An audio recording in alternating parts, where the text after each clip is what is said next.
Crater Lake looks calm enough to fool the eye, but its calm is sitting on top of a volcanic system that still matters. It is the deepest lake in the United States, measured at 1,943 feet, 592 meters, and one of the deepest lakes in the world. It occupies the collapsed shell of Mount Mazama, a volcano that imploded about 7,700 years ago after a major eruption. Today, the basin is still a caldera, not a finished monument. That raises the right question. Can a lake this deep become deadly without a classic eruption at all? And could the danger arrive in a form that does not look like a volcano waking up at first glance? For now, the official status is quiet. The USGS lists Crater Lake at green normal, and the broader Cascade Range update from April 24, 2026, says all volcanoes in Oregon and Washington are at normal background activity levels, including Crater Lake. That does not make the system harmless. It means the lake is not showing the kinds of unrest that usually precede eruption, such as rising seismicity, ground deformation, or abnormal gas and heat signals. In other words, the present-day reading is calm, but the geology beneath the lake is still volcanic. Crater Lake also behaves differently from many other volcanic lakes because of how it is fed and drained. The park's own FAQ says the lake gets its water from rain and snow, with no rivers or streams feeding it, and the lake level stays fairly steady because seepage balances a lot of the input.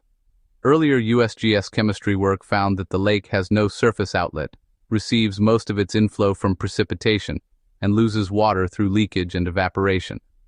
That matters because a lake that is constantly being mixed, diluted, and exchanged is not the same thing as a sealed gas reservoir waiting under pressure. The fact that Crater Lake is deep does not automatically make it dangerous in the limnic sense. Depth alone is not the whole mechanism. A limnic eruption is a very specific kind of hazard. In the classic model described in the scientific literature, dissolved carbon dioxide builds up in deep lake water, especially in lakes that stay stably layered. Pressure keeps the gas dissolved at depth. If the water becomes supersaturated or is disturbed, bubbles form, the rising bubbly water becomes lighter, and a positive feedback begins. More bubbles form, the water rises faster, pressure falls, more gas comes out, and the release can accelerate into a violent burst. The release can create a deadly carbon dioxide cloud that hugs low ground and asphyxiates people and animals, as happened at Lake Nyos and Lake Manoon in Cameroon. The mechanism is not mystical. It is physics, pressure, solubility, and buoyancy locking together. That is the key reason Crater Lake does not fit the standard limnic eruption profile very well.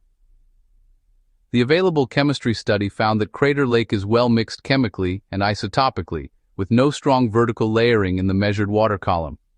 The same study found anomalously high chloride, boron, lithium, sulfate, and silica, which suggested some thermal water input at depth, but not the kind of stratified, gas-laden bottom layer associated with a Nyos-style disaster. In plain terms, the lake is deep, but the evidence that would point toward a hidden carbon dioxide-charged lower layer is not there in the published data. That is why the limnic question is worth asking, yet the answer, based on current evidence, is that Crater Lake is not known to be a limnic lake. The deeper hazard at Crater Lake is not a gas cloud suddenly bursting from still water. It is the combination of volcanic reawakening, deep water interaction, earthquakes, and unstable walls around the caldera. USGS says the hazard categories are eruptions within the caldera, where the lake would matter directly, eruptions from new vents on the flanks or nearby region, and damaging earthquakes because a north-south active fault zone crosses the west half of the park. The same USGS page says that when water and magma meet, explosive behavior becomes more likely, although eruptions in the deep lake would be expected to be less violent than eruptions in shallow water. So the lake itself can moderate or shape an eruption, but it does not remove the hazard. There is another reason Crater Lake cannot be treated as a simple, quiet basin. The park sits beside mapped active faulting. The USGS hazard report identifies the West Klamath Lake Fault Zone as a set of active faults crossing Crater Lake National Park west of the caldera, with the Annie Spring Fault passing less than 1 kilometer west of Rim Village. The report estimates that the zone is capable of earthquakes as large as magnitude 7.25, with a recurrence interval that is uncertain, but probably somewhere between 3,000 and 10,000 years. It also notes that the Klamath Falls earthquakes of 1993, including events around magnitude 6, occurred along the same general tectonic trend. So yes, there are tectonic faults in the region, and they are not just a map detail. They are part of the lake's hazard setting. Those faults matter because they can shake loose the caldera walls. The same USGS report says an earthquake on the fault zone could trigger rockfalls, slides, and avalanches that move fast enough into or beneath the lake to generate dangerous waves. It even stresses that the slide has to reach the water rapidly to produce a serious wave hazard, which is why not every rockfall becomes a disaster. But the possibility is real. Crater Lake is a closed basin, so a large enough wave has nowhere to go except across the lake's surface and into the shoreline.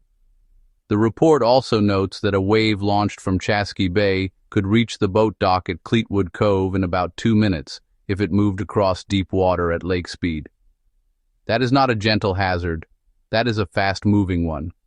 This is where the idea of an inland tsunami becomes more than a loose comparison. In a lake, the better technical description is usually a seach, or lake-generated wave. But the effect can still resemble a tsunami in the sense that a large mass movement suddenly displaces water and sends a destructive wave racing outward. Crater Lake's walls are steep, fractured, and locally capable of failure. The USGS hazard report says there are scarps and bench features on the south wall, including the Chasqui Slide area and the Sun Notch to Eagle Point region, that suggest large blocks of the wall may fail. The report does not say a wave is guaranteed. It says the geometry exists for one if a large block enters the lake fast enough. That is the direct non-eruptive danger many visitors never think about. Could Crater Lake become deadly without erupting? Yes, in the sense that a lethal event would not have to be a full magma eruption. A powerful earthquake could destabilize slopes, throw rock onto access routes, or produce a large lake wave. A hydrothermal or steam blast event could also be dangerous, because USGS notes that steam blast eruptions can happen with little or no warning when superheated water flashes to steam. The park's active faulting and volcanic setting mean the lake can be hazardous even if no lava ever reaches the surface. The danger would not come from cinematic destruction, it would come from physics acting quickly in a confined basin full of visitors, roads, docks, and steep walls. What then would trigger another eruption of Crater Lake? The sources point to renewed magmatic unrest, not to the lake's depth by itself. USGS says future activity is likely to be concentrated on the western half of the caldera, and that a new vent could form on the flanks of Mount Mazama or nearby terrain. The standard warning signs of magmatic ascent are more earthquakes, ground swelling, changes in heat flow, and changes in groundwater or gas chemistry. In current monitoring logic, those are the clues that magma is moving. A tectonic earthquake can also trigger slope failure or disturb the lake, but the eruption trigger itself would still be a new pulse of volcanic energy from below. The probability question is the hardest one, because modern USGS pages do not publish a fresh numeric probability for a Crater Lake eruption. What they do publish is a threat classification and a present activity level. The volcano page lists Crater Lake's threat potential as very high, while also stating that the most recent eruption was 6,600 years ago. An older USGS hazard report from 1997 went further, describing the annual or 30-year probability of a major silicic pyroclastic eruption as low, and the probability of a caldera-forming eruption as negligible. That estimate is dated, so it should not be read as a precise forecast for today, but it does show the tone of the official hazard assessment. The volcano is dangerous, yet a large eruption is considered unlikely on human timescales. That is why Crater Lake sits in such an uneasy category. It is quiet enough to look solved, but active enough to keep a monitoring network in place. USGS explains that volcano monitoring is built around seismometers, GPS receivers, gas sensing, and related tools so scientists can detect changes early. The broader NVWS framework exists precisely because dangerous volcanoes should be watched before unrest becomes visible to the public. Crater Lake is in that system because a volcano can remain quiet for a very long time and still be capable of future activity. In the case of Crater Lake, the lake is not the source of the hazard so much as the stage on which the hazard would play out. The most direct hazard, then, is not a hidden limnic blast in the Nio sense. It is volcanic reawakening, earthquake shaking, lake waves from wall failure, and the possibility that water and magma could interact in ways that make a future eruption more explosive than a dry one. The lake's depth may shape the physics of any event that happens there, but the depth alone does not make it a carbon dioxide bomb. The stronger question is how long the system can stay quiet before geology forces a change. And that question is still open beneath the blue surface, where the caldera wall, the active fault zone, and the lake floor all remain part of the same restless landscape. If a future change begins beneath Crater Lake, the sequence would not start at the surface. The earliest shifts would occur deep below the caldera floor, where magma pathways and residual heat still exist beneath the remains of Mount Mazama. The first measurable signal would likely be seismic, not visual. Small earthquakes, clustered and persistent rather than isolated, would mark the movement of fluids or magma through fractures. In volcanic systems, this pattern matters more than the size of any single quake. A gradual increase in frequency, depth changes, and migration of hypocenters toward the surface often signal that something is reorganizing below. These changes can unfold over days, months, or longer, and they are typically the earliest indication that the system is deviating from background conditions. As this process continues, the ground itself can begin to deform. The caldera, though appearing rigid, is capable of subtle expansion or uplift if pressure increases at depth. This deformation is measured in millimeters to centimeters, yet it reflects a much larger change below. A rising body of magma or a pressurizing hydrothermal system can push upward, altering the shape of the surface without producing any immediate visible disruption. In a lake-filled caldera, these changes are harder to detect visually because the water masks subtle shoreline shifts, but instruments positioned around the rim can still capture them. The lake surface may appear unchanged, even as the basin itself is slowly adjusting. Heat flow is another critical component.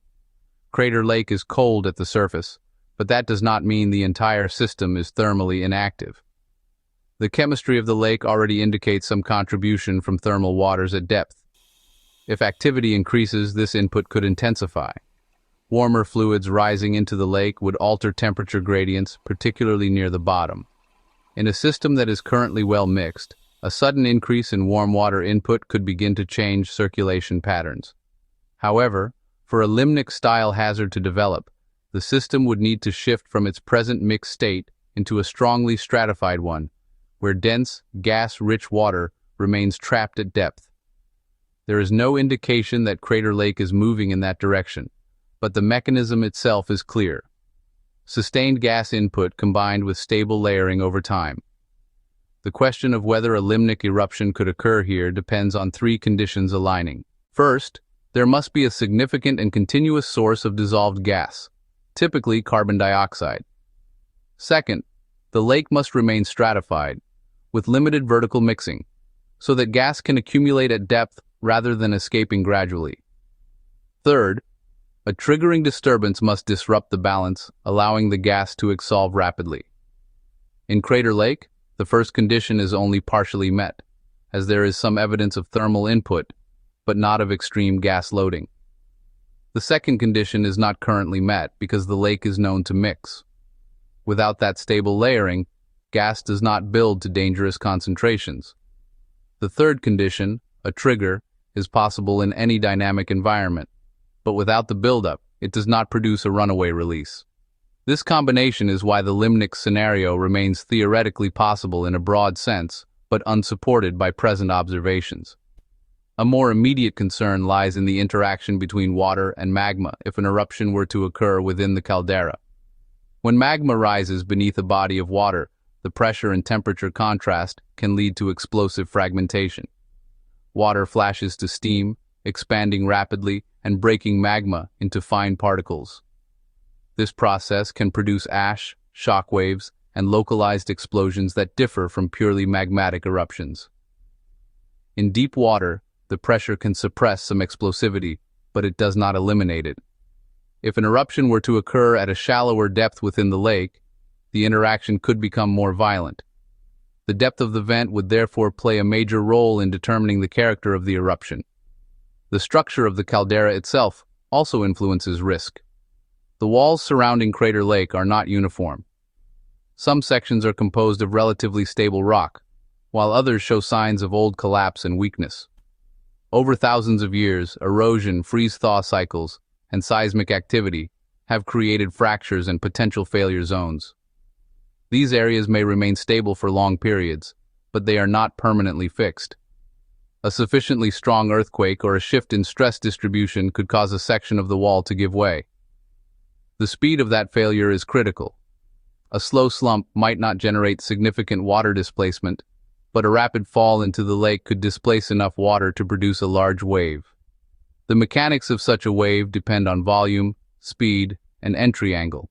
A large mass entering the lake at high speed transfers kinetic energy to the water, pushing it outward. In a confined basin, like Crater Lake, the wave reflects off the walls, potentially amplifying in certain areas.